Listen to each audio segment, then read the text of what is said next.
আসসালামু আলাইকুম ওয়া রাহমাতুল্লাহি ওয়া বারাকাতুহু।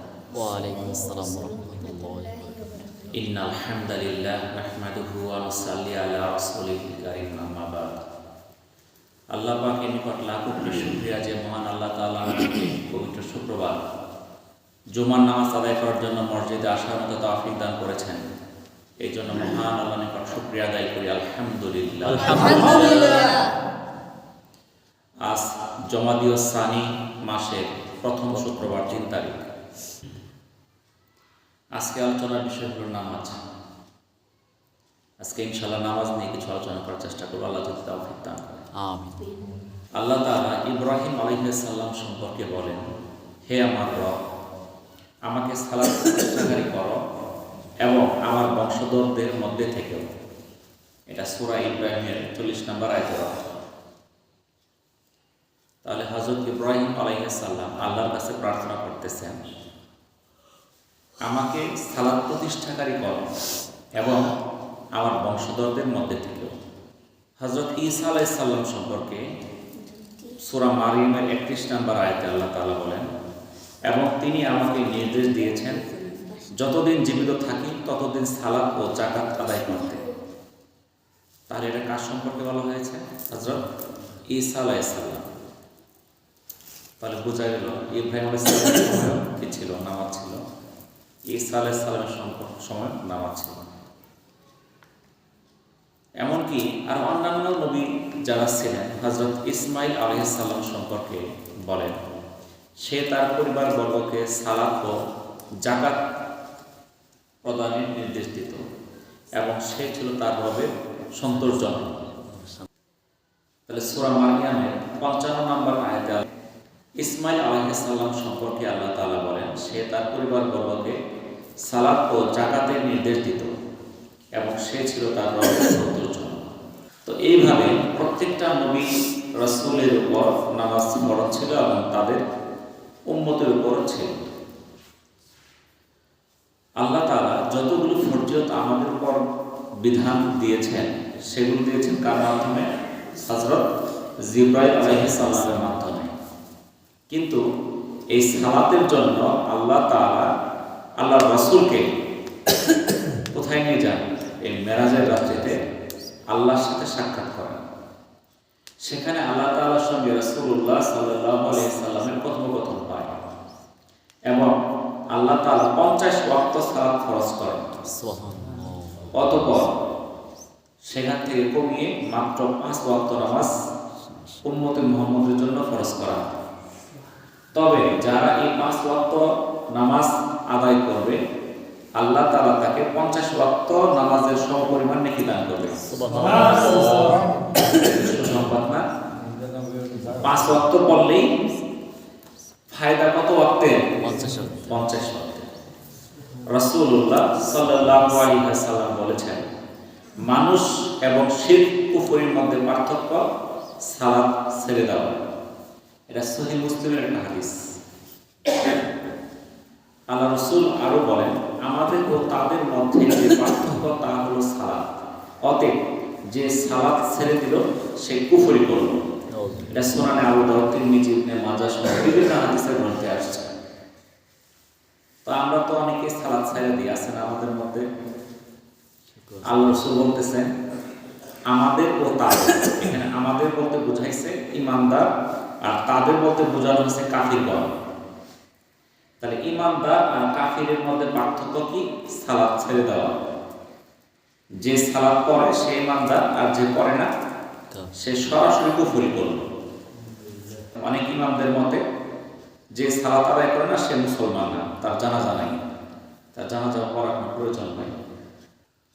তো এখানে হলো যে যারা পরহেজগার, নেককার, আমলদার ব্যক্তি, তারা তাদের জানাজায় যাবে না, সাধারণ মানুষ যেতে পারে।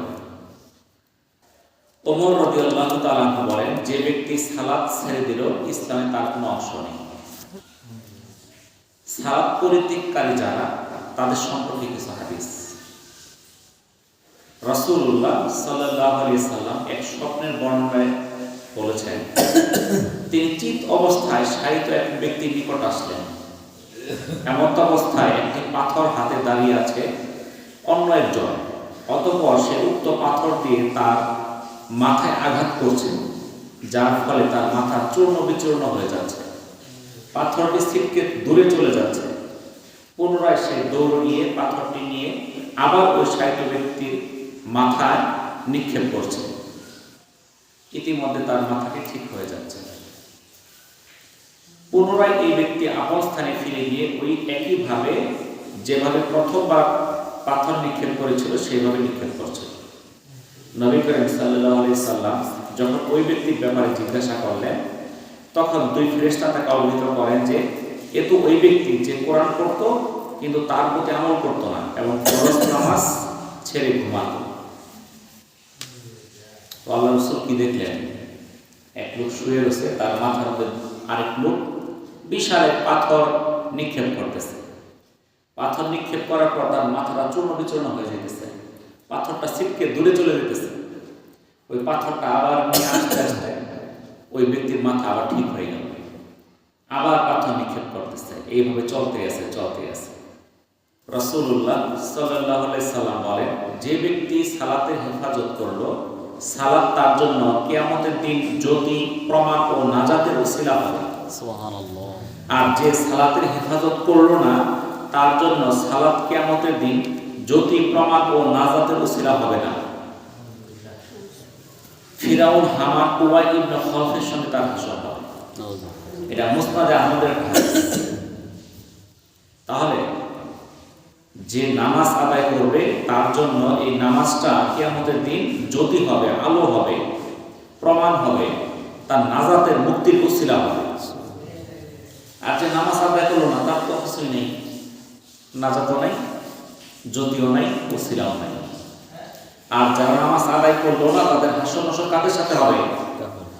ফিরাউন, হামান, উবাই ইবনে খালফ, কুখ্যাত কাফির যারা, ওই সকল কাফিরদের শাস্তি দেখলেও মানুষ ভয়ে আতঙ্কিত হয়ে যাবে, আর ওদের সঙ্গে হাসর নাসর হবে। কত বড় একটা কঠিন কাজ।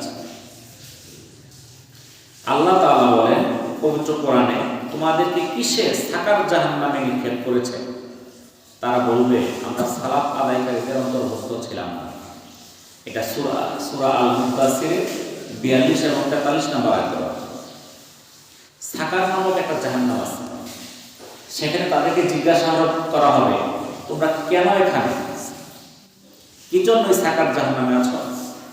তখন তারা বলবে, আমরা সালাত আদায়কারীদের অন্তর্ভুক্ত ছিলাম না, অর্থাৎ নামাজ আদায় করতো না।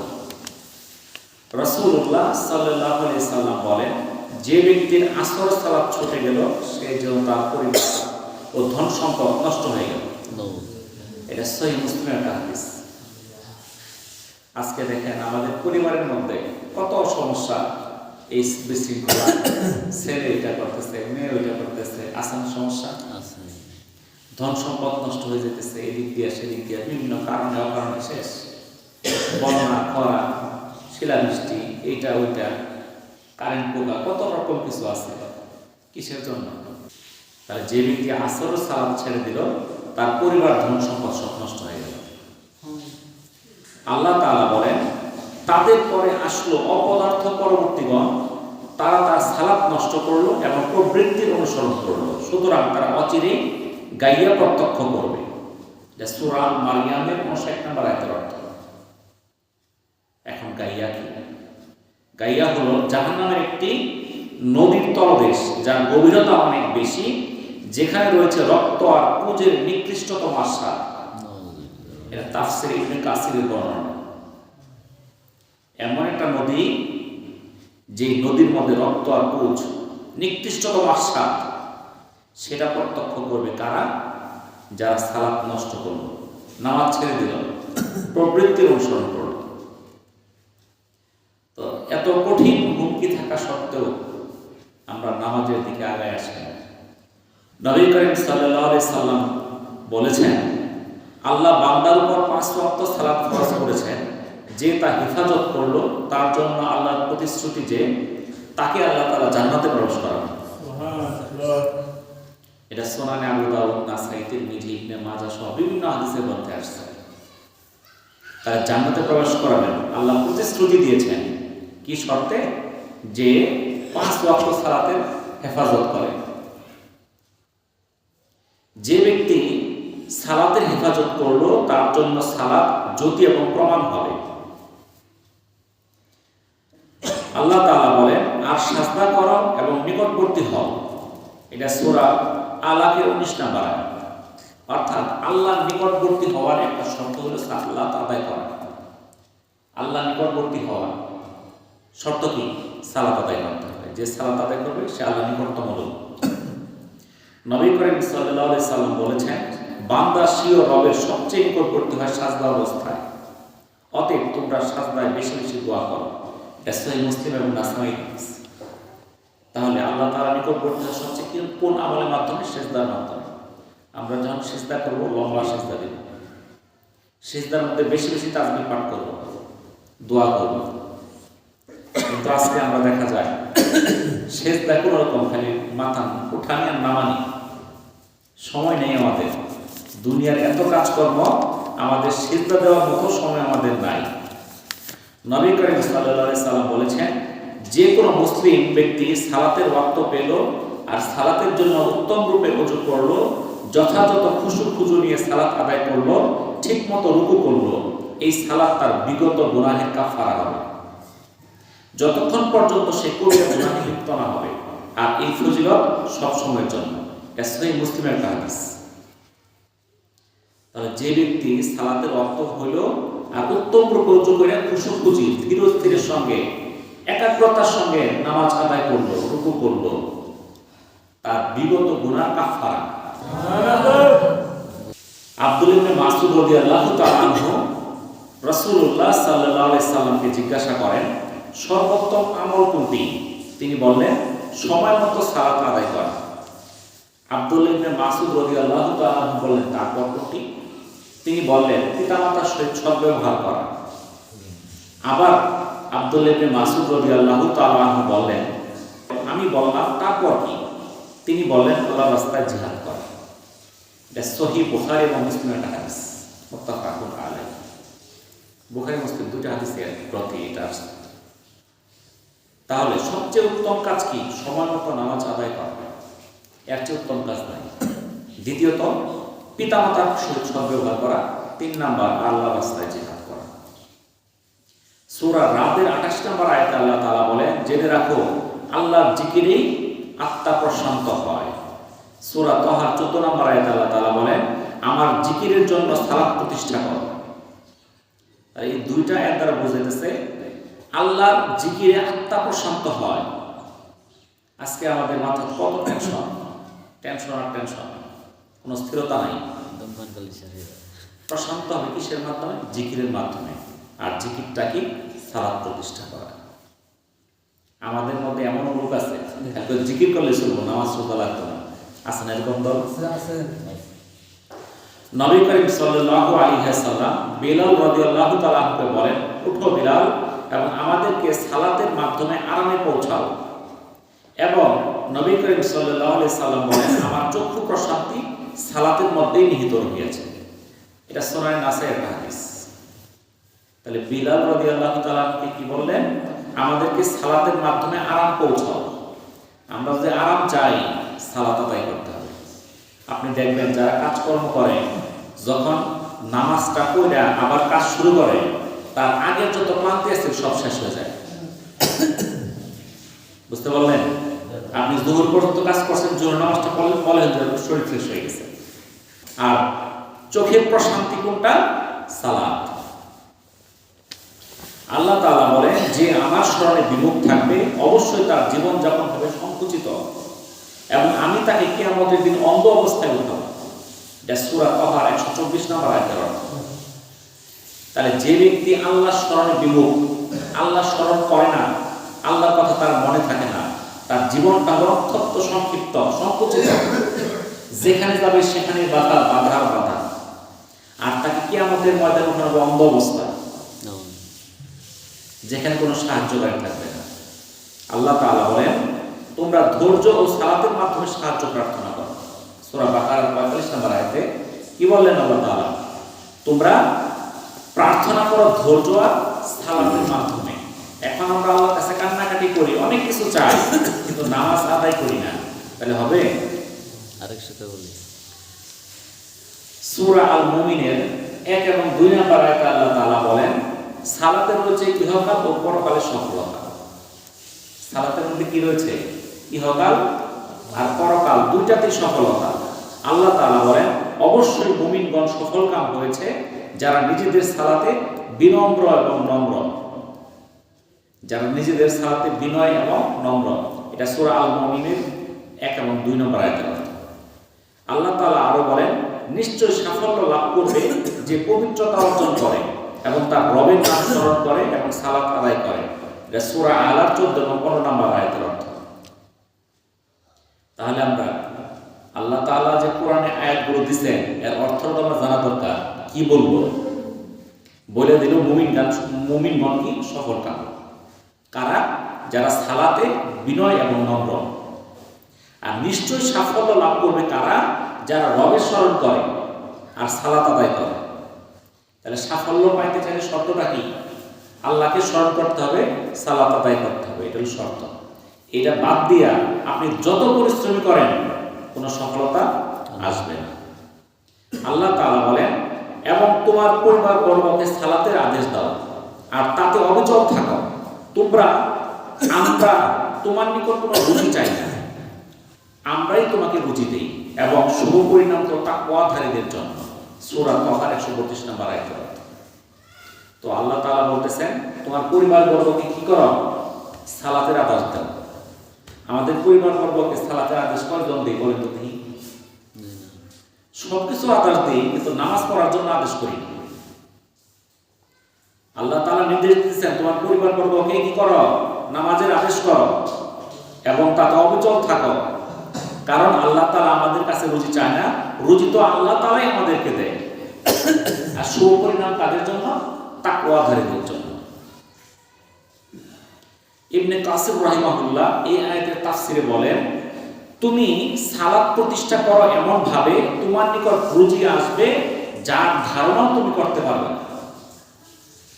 আপনি সালাত আদায় করবেন, আপনার রুজি থেকে আসবে আপনি ধারণা করতে পারবেন রুজি আপনার কেমনে আসতেছে। আপনি কখনো আটকাবেন না, বিপদ আসতেছে একটা পর একটা, কোন দিক দিয়ে ছেড়ে দিতেছে আপনি খুঁজে পাবেন না। আপনি দেখেন প্রমাণ করে। কিন্তু আমরা তো 7 দিন নামাজ পড়লে 15 দিন করি না। এই নামাজ দিয়ে কাজ হবে না। আমাদেরকে নামাজ 5 ওয়াক্ত পড়তে হবে এবং বিশ্বাস রাখতে হবে। সালাত, আত্মার যাকাত, পবিত্রতা, পরিচ্ছন্নতা। সালাত অন্যায় ও অশ্লীলতা থেকে বাঁচার এক দুর্গ। আল্লাহ তাআলা বলেন তুমি পাঠ করো কিতাব থেকে যা তোমার প্রতি ওহী করা হয়েছে এবং সালাত প্রতিষ্ঠা করো। অবশ্যই সালাত অশ্লীল ও মন্দ কাজ থেকে বিরত রাখবে। সূরা আনকাবুতের 45 নম্বর আয়াতের অর্থ। তাহলে যারা সালাত প্রতিষ্ঠা করবে এই সালাতের বিনিময়ে আল্লাহ তাআলা তাকে সকল অশ্লীল এবং মন্দ কাজ থেকে বিরত রাখবে। আমাদের মধ্যে কেউ কেউ কয় আগে ভালো হবে পরে নামাজ পড়িল। ঠিক, আগে তার নামাজ পড়তে হবে, তাহলে মন্দ কাজগুলো দূর হয়ে যাবে। এই জন্য আমাদেরকে সালাতের প্রতি 5 ওয়াক্ত সালাতের প্রতি কি করতে হবে? একাগ্রতা থাকতে হবে। নবী করিম সাল্লাল্লাহু আলাইহি সাল্লাম পিতামাতাকে এই ওসিয়ত করেন এবং বলেন যখন তোমাদের সন্তান 7 বছরের হয় তখন তাদেরকে সালাতের আদেশ করো এবং যখন তাদের বয়স 10-এ উপনীত হয় তাদেরকে সালাতের জন্য প্রহার করো এবং তাদের বিছানা আলাদা করে দাও। এটা সুনানে আবু দাউদ। তাহলে কত বছর বয়স হলে সালাতের আদেশ করতে হবে? কয় বছর? 7 বছর বয়স হলে সালাতের আদেশ করতে হবে। আর বয়স 10 হয়ে গেছে এরপরে নামাজ পড়ে না, প্রহার করতে হবে। খাওয়া বন্ধ, টাকা পয়সা বন্ধ, লেখাপড়া বন্ধ, সব বন্ধ, আর নামাজ পড়তে হবে। কি বলেন? আজকে আমাদের মধ্যে আছে আমরা 7 বছর হলে স্কুলে যাও, স্কুলে না গেলে ঠিক না, নামাজ না পড়লে কিছুই না। বড় লোক পরে পড়বো নি নাকি কর, কিন্তু কাঁচায় না নোয়ালে বাস পাকলে করে টাস টাস। এই যে আমরা মোড়ল বাস তুললাম, যদি শুকায় যায় কাজ দেবো, কাঁচা থাকলে কিন্তু জানলে খুশি আমরা বেকায় যাবো। তাহলে এই যে আমরা 7 বছরে 10 বছর পোলাপানা নামাজের আদেশ করি না, যখন বয়স হয়ে 20-30 তখন তো পোলাপানা আমার কথা শুনে না। তাই আমার দামি কামাই করি, বেশি কথা বলে ধরতে পাই করি। কি কর ঠিকই তো তাই না? হয় অনেক। কিন্তু আপনি যদি ছোটবেলা থেকে নামাজের শিক্ষা দিতেন, সে যদি নামাজ আদায় না করতো, আপনি তো তার বাক্য দিতে পারতেন, কারণ তখন তো আপনার রুজি শেখা, আর এখন তারটা আপনি খান। এই জন্য অল্প বয়সে নামাজের আদেশ করতে হবে। সালাতুল ইহকাল ও পরকালের জন্য মুমিনদের দৃঢ়তা ও স্থিরতা। অতএব সালাত আদায়কারীর যখন সুখ আসে তখন সে কৃতজ্ঞতা প্রকাশ করে, আর তার জন্য উত্তম যখন কোনো বিপদ দেখা দেয় তখন সে ধৈর্য ধারণ করে, এবং সেটাও তার জন্য কল্যাণকর। কিন্তু বেনামাজির অবস্থা বিপরীত, সে হাহুতাশ করে, কৃতজ্ঞতা শুরু করে। একজন নামাজের বিপদ আসে, সে ধৈর্য ধরে, আল্লাহর কাছে আশা করে যে আমার বিপদ দূর হয়ে যাবে। আর যে আমাদের বিশ্বাস করে না, কি করে? কেউ সুইসাইড করে, কেউ ফাঁস টানায়, কেউ বিষ খায়, কেউ এটা করে ওইটা করে, আছে না? আল্লাহ তাআলা বলেন, মানুষ তো সৃজিত হয়েছে অতিশয় অস্থির রূপ চিত্তে। যখন বিপদ তাকে স্পর্শ করে তখন সে হাহুতাশ করে, আর যখন কল্যাণ তাকে স্পর্শ করে সে কৃপণ হয়। তবে সালাত আদায়কারী ব্যতীত যারা তাদের সালাতে সদা প্রতিষ্ঠিত, এটা সূরা আল মারিজের 19 থেকে 23 নম্বর আয়াতের অর্থ। তো আল্লাহ তাআলা বলে দিলেন, আমাদেরকে জানাই দিলেন, মানুষের কি চিত্তটা অস্থির, এদেরকে যখন বিপদ স্পর্শ করে হাহুতাশ করে, আর যখন টাকা পয়সা আসে, কল্যাণ আসে, তখন কৃপণ হয়ে যায়, তাই না? রাসূল করিম সাল্লাল্লাহু আলাইহি সাল্লাম বলেছেন, যে ব্যক্তি সকালের সালাত আদায় করলো সে আল্লাহর জিম্মায় থাকবে, কেউ যেন আল্লাহর এই জিম্মায় দাড়ি নষ্ট না করে। যে কেউ তাকে হত্যা করবে আল্লাহ তাকে পাকড়াও করবেন, এবং আল্লাহ তাকে অধোমুখী করে জাহান্নামে নিক্ষেপ করবেন। এটা সহিহ মুসলিমের একটা হাদিস। সকালের নামাজ বলতে ফজরের নামাজ। যে ব্যক্তি ফজরের নামাজ আদায় করবে সে কার জিম্মায় চলে যাবে? আল্লাহর জিম্মায়। আর যদি কেউ কোনো মানুষ হত্যা করে তার শাস্তি কি? জাহান্নাম। সালাত আদায় করলে আল্লাহ তাআলা ভালোবাসা অর্জন হয়। আল্লাহ তাআলা বলেন, আল্লাহ বেশি বেশি পবিত্রতা অর্জনকারীদেরকে পছন্দ করেন। সূরা আত-তাওবার 108 নম্বর আয়াত। পবিত্রতা কারা অর্জন করে? কত দেখি? যারা নামাজ পড়ে, এরাই তো নাকি করে। যারা নামাজ পড়ে এদের পবিত্রতা দরকার। তো এখন আমরা এই যে সালাত আদায় করি, এই সালাতের মধ্যে কিছু আমাদের ত্রুটি হয়ে যায়। সূরা আল মাউনের 4 এবং 5 নম্বর আয়াতে আল্লাহ তাআলা বলেন, সুতরাং দুর্ভোগ ওয়াইল জাহান্নামের একটি স্থান সেই সালাত আদায়কারীদের যারা তাদের সালাত সম্পর্কে উদাসীন। ওয়াইল নামক একটা জাহান্নাম আছে, সেখানে দুর্ভোগ কারা? সালাত আদায়কারী যারা সালাত সম্পর্কে উদাসীন। এরা কিন্তু সালাত আদায় করতো, কিন্তু সালাত সম্পর্কে উদাসীন। এই সম্পর্কে আল্লাহ তাআলা সূরা নিসার 103 নম্বর আয়াতে বলেন, নির্ধারিত সময়ে সালাত আদায় করা মুমিনদের জন্য অবশ্যই কর্তব্য। কোন সময় নামাজ আদায় কর্তব্য? নির্ধারিত সময়। এন্ড ফজর নামাজ যদি আপনি 10টার সময় পড়েন, আদায় হবো? যোহর পড়েন বিকালে, আসর পড়েন সন্ধ্যার সময়, মাগরিব পড়েন শেষ সময়, হবে? ইবনে কাসির রাহিমাহুল্লাহ তার বর্ণনা তাফসীর ইবনে কাসিরে বলেন, হজের মতো সালাতেরও সময় নির্ধারিত। অতঃপর তিনি বর্ণনা করেন, ইবনে মাসউদ রাদিয়াল্লাহু তাআলা আনহু বলেন, হজের মতো সালাতেরও এক নির্দিষ্ট সময় রয়েছে। হজ প্রতিদিন করা যায়? আপনি যদি করেন আজকে 1 কোটি টাকা দিন হজ করে যাব, হজ করতে কোন দিন? জিলহজ মাসে 8 থেকে 8, 9, 10, 11, 12 ওই দিন ছাড়া হজ করা যাবে? আরাফার ময়দানে থাকতে হবে 9 জিলহজ, আর বাকি 364 দিন থাকলেও হজ হবে না, ওই দিনই থাকতে হবে। নির্দিষ্ট দিন না, কেউ যদি আজকে না কালকে যা হজ করবে হবো। এরকম ভাবে নামাজটার একটা ওয়াক্ত আছে, এই ওয়াক্তের মধ্যেই নামাজ আদায় করতে হবে। এটা 1 নাম্বার। 2 নাম্বার, মসজিদে জামাত বদ্ধভাবে সালাত আদায় করতে হবে। একলা একলা ঘরের মধ্যে ফরজ নামাজ একলা একলা ঘরে আদায় করলে হবে না। আপনি ঘরে পড়বেন, সুন্নত পড়বেন, নফল পড়বেন, যেখানে খুশি সেখানে পড়বেন, সমস্যা নাই। কিন্তু যখন ফরজ হবে, ফরজ নামাজগুলো মসজিদে এসে জামাতে আদায় করতে হবে। রাসূলুল্লাহ সাল্লাল্লাহু আলাইহি সাল্লাম বলেন, যে ব্যক্তি আযান শুনলো অতঃপর শরঈ ওজর ব্যতীত মসজিদে উপস্থিত হলো না, তার সালাত হবে না। এটা সুনানে আবু দাউদ, তিরমিজি, নাসাই, ইবনে মাজাহ হাদিস। আজকে আমরা আযান শুনি, দোকানে নামাজ পড়ে ফেলি, বাড়ির মধ্যে নামাজ পড়ে ফেলি, ক্ষেতের ধারে নামাজ পড়ে ফেলি, কোনো কারণ নাই, আমার আসার মতো সুযোগ আছে। যদি একজন বিপদ থাকে না, তার উপায় নাই যাওয়া, ওটা আলাদা জিনিস। 2 নাম্বার, সে আজান শুনলো এরপর মসজিদে যায় না, সে ঘরে বসে পড়ে। 3 নাম্বার হলো রাসূলুল্লাহ সাল্লাল্লাহু আলাইহি সাল্লাম বলেন, শপথ ওই সত্তার যার হাতে রয়েছে আমার প্রাণ, আমি ইচ্ছা পোষণ করছি যে কাঠ জ্বালানি একত্রিত করার আদেশ দিব এবং এক ব্যক্তিকে আদেশ দেব সে যেন সালাতের ইমামতি করে। অতঃপর যে মসজিদে আসেনি আমি তার ওই সমস্ত ব্যক্তিদের নিকট গিয়ে তার বাড়ি ঘর জ্বালিয়ে দিই। এটা সহিহ বুখারী এবং মুসলিমের একটা হাদিস। আল্লাহ রাসূল বলতেছে, আমার ইচ্ছা হয় একজনকে ইমাম নিযুক্ত করে সালাতের সময় মানুষের বাড়িতে যায়, যারা বাড়িতে নামাজ পড়তেছে তাদের ঘরে আগুন জ্বালাই দিই। কি জন্য জ্বালাই না? নারী আর শিশু আছে। তো সালাতের মধ্যে কিছু কিছু সালাতের ফজিলত অনেক বেশি, যেমন ফজর আর এশা।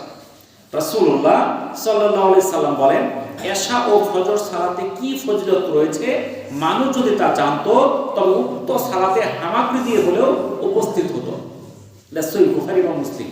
দেখবেন যে ফজর নামাজ মুসলিম কমে গেছে শীত, কিন্তু এর ফজিলতটা করতে জানলে মানুষ হামাগুড়ি গড়াগড়ি দিয়ে হলেও মসজিদে আসতো।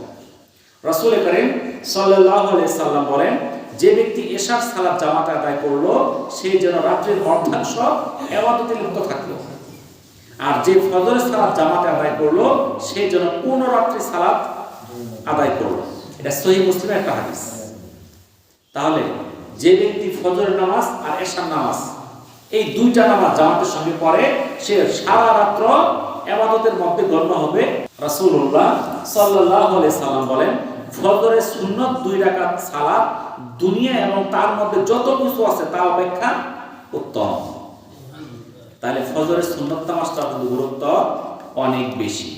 পবিত্র কোরআনে আল্লাহ তাআলা বলেন, সেই সব মুমিন সফলকাম যারা সালাতে বিনয়াবনত। এটা সূরা মুমিনুনের 1 এবং 2 নম্বর আয়াতের অর্থ। আমরা নামাজের সময় মাথা চুলকাই, কান চুলকাই, মশা মারি নাকি গন এদিক সেদিক কেউ কেউ আছে তাকায়ও থাকে। তো আল্লাহ তাআলা বলেন, সফলকাম মুমিন কারা? যারা সালাতের মধ্যে বিনয়াবনত থাকে। রাসূলুল্লাহ সাল্লাল্লাহু আলাইহি সাল্লামের কাছে জনপ্রিয় ব্যক্তি সংক্ষেপে উপদেশ চাই। রাসূলুল্লাহ সাল্লাল্লাহু আলাইহি সাল্লাম বলেন, যখন তুমি সালাতে দণ্ডায়মান হবে তখন এমন ভাবে সালাত আদায় করো যেন এটি তোমার জীবনের শেষ সালাত। এটা ইবনে মাজার হাদিস। এই প্রসঙ্গে রাসূলুল্লাহ সাল্লাল্লাহু আলাইহি সাল্লাম আরো বলেন, আপনি এমন ভাবে আল্লাহর ইবাদত করুন যেন আপনি তাকে দেখছেন, আর যদি আপনি তাকে দেখতে না পান অবশ্যই বিশ্বাস রাখবেন আল্লাহ আপনাকে দেখছেন। এখন তো নামাজ আদায় করি, আমি তো আল্লাহকে দেখতেছি না, তো আল্লাহ যে আমারে দেখতেছে এটা তো সন্দেহ নাই। তাইলে আমার নামাজের মনোযোগ কোথায় যায়? তাহলে নামাজ একটা এমন একটা আমল যেটা ছাইরা দেওয়া মানে কি কুফরির মধ্যে ঢুকে যাওয়া। এই নামাজকে ত্যাগ করা যাবে না। আমাদেরকে 5 ওয়াক্ত নামাজ মসজিদের জামাতের সঙ্গে আদায় করতে হবে। তো আল্লাহ তাআলা আমাদেরকে 5 ওয়াক্ত নামাজ জামাতের সাথে আদায় করার তৌফিক দান করুন। আমরা যে আলোচনাগুলো করলাম আল্লাহ তাআলা আমাদেরকে সবগুলো আমল করার তৌফিক দান করুন। ওয়া আখিরু দাওয়ানা আলহামদুলিল্লাহি রাব্বিল আলামিন। আসসালামু আলাইকুম ওয়া রাহমাতুল্লাহি ওয়া বারাকাতুহু।